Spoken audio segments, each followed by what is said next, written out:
최근에 반포 현대 아파트인가요? 네, 거기도 반포 주공. 반포 네. 주공에 거기도 이슈가 됐던 것 같은데 뭐 상황이 어떻길래 이렇게 이슈가 많고 막 난리가 나는 겁니까 지금? 여기가 반포 주공은 굉장히 큰 단지죠. 그래서 네. 8,000세대 정도가 이제 지어진 네. 1주구만 하더라도 그래서 1, 2, 3, 4주구가 있는데 3주구만 떼어서 다시 사업을 하는 거고요. 나머지 이제 합쳐가지고 반포 1, 2, 4주구가 같이 재건축 사업을 하는 곳인데 근데 여기가 이제 그 사실상 입지도 비슷하고 하나의 사업으로 보셔도 될 정도로 비슷한 이제 그 위치에서 이루어지는 재건축 사업인데도 불구하고 지금 프리미엄이 거의 10억 가까이 차이가 나거든요. 그게 왜 그러냐면 반포 1, 2, 4주구 같은 경우에는 이게 그 아까 제초안 말씀드렸잖아요. 네. 그게 이제 그 유예 기간을 줬어요. 그래서 2018년 1월 1일 이전에 관리처분 인가 신청하면 그러면 이제 제초안 면제해주겠다라고 해서 1, 2, 4주구는 이때 이제 신청을 한 거죠. 그래서 제초안이 없어요. 네, 피해가게 됐고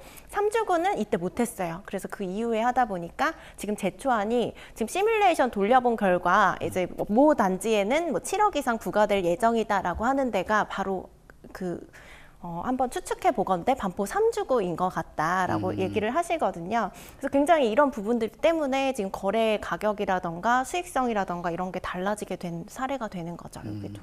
이거 나중에 그 시뮬레이션 돌려는 거 이거 엉터리로 나오면은 완전히 참 신뢰도 무너지겠어요. 그 시뮬레이션 된 사람들. 네, 그럴 수 있죠. 근데 이제 그거보다 더 나오면 더 나오지 더 올라오진 않겠다 이렇게 반응을 하시는 것 같기는 해요. 네. 근데 그 얘기 들어보면은 참 뭐 안전진단도 그렇죠. 네. 또 재건축 초과이익 환수제도 걸림돌이죠.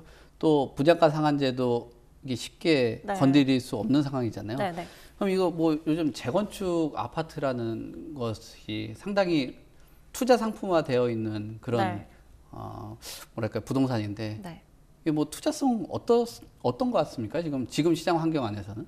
이게 실제로도 규제가 막 강화가 되면서 재개발의 풍선 효과가 많이 일어나가지고 네. 지난 정부에서 갑자기 재개발이 뭐 1년 사이에 몇 억씩 오르는 그런 일들이 있었어요. 그래서 상대적으로 이제 그럼 차라리 재개발이 낫다라고 생각을 해서 재개발로 이제 갈아타시는 분들이 좀 많았던 것 같고 다만 이제 앞으로 어쨌든 재건축 관련해서는 이번 정부에서는 좀 규제를 완화하려는 기조는 맞잖아요. 그렇기도 하고 실제로 재개발은 전세가나 대출금이 너무 적기 때문에 투자금이 또 많이 들어가거든요.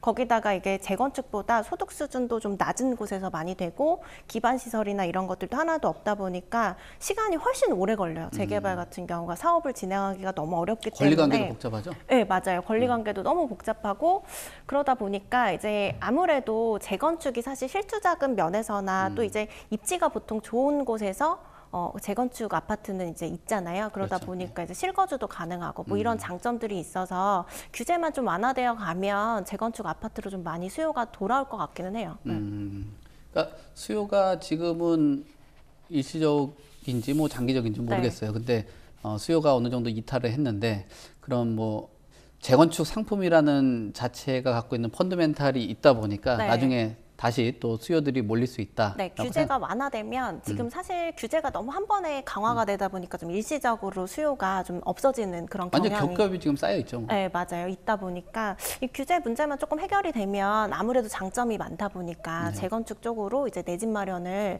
하시는 분들이 많을 것 같아요. 사실 요즘 청약도 어렵다 보니까. 네. 청약 얘기 말씀하셔가지고 그런데 지금 청약 대기 수요들이 관심 있는 지역들이 있거든요. 네. 그러니까 둔촌 주공인데 여기 청약 대기 수요자들이 봤을 때는 이거 빨리 좀 했으면 좋겠다라는 생각들을 하고 있는 것 같아요. 그래서 지금 조합들하고 시공단하고 갈등이 엄청나게 심했던 것으로 기억을 하는데 어느 정도 뭐 보도된 내용으로 보면 극적으로 합의를 했다라고는 하는데 네. 뭐 한쪽에서 뭐 포기를 한 건지 뭐 합의가 네. 정확하게 이루어진 건지는 모르겠어요. 근데 이루어졌다라고 하는데 지금 현재 상황이 어떻습니까? 뭐 이루어진 것 같습니까? 그런 합의가? 이제 거의 마무리가 됐고요. 이제 하나 상가 관련해서 분쟁이 좀 있어서 그 부분만 이제 마무리가 되면 사실상 이제 합의가 되고 공사 재개는 11월에 이뤄진다고 하더라고요.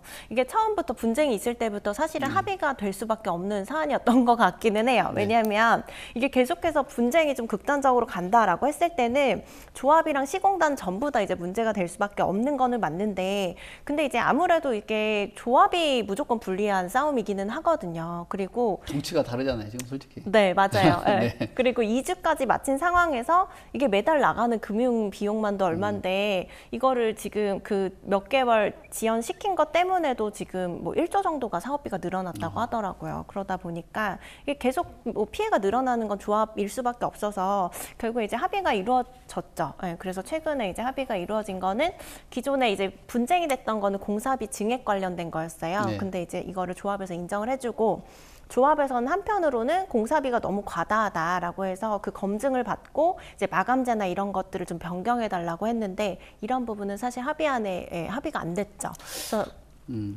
그럼 뭐 추가적으로 공사비가 뭐 인정될 가능성이 계속 열려 있다라고 봐야 되겠네요. 그래서 기존에 이제 사실은 공사비 증액 관련해서 총회 결의를 거쳤는데 네. 이제 그 조합 집행부가 바뀌면서 이제 바뀐 집행부에서는 이 총회 결의를 인정할 수 없다. 그래서 공사비 증액을 두고 이제 그 좀 무효라는 주장을 했었던 건데 실제로 이제 뭐 이번에 그 합의가 이루어지면서 기존에 이제 공사비 증액하기로 했던 계약은 그냥 유효한 걸로 처리를 해서 그 정도 선에서는 이제 공사비 증액이 되고 향후에 만약에 추가로 이제 공사비 증액이 필요한 경우다라고 하면 그건 이제 총회 결의나 뭐 이런 것들을 거쳐서 되겠지만 어쨌든 이번에 이런 사태를 겪은 만큼 아무래도 공사비 증액이 또 추가로 될 여지도 있을 것 같긴 해요. 네.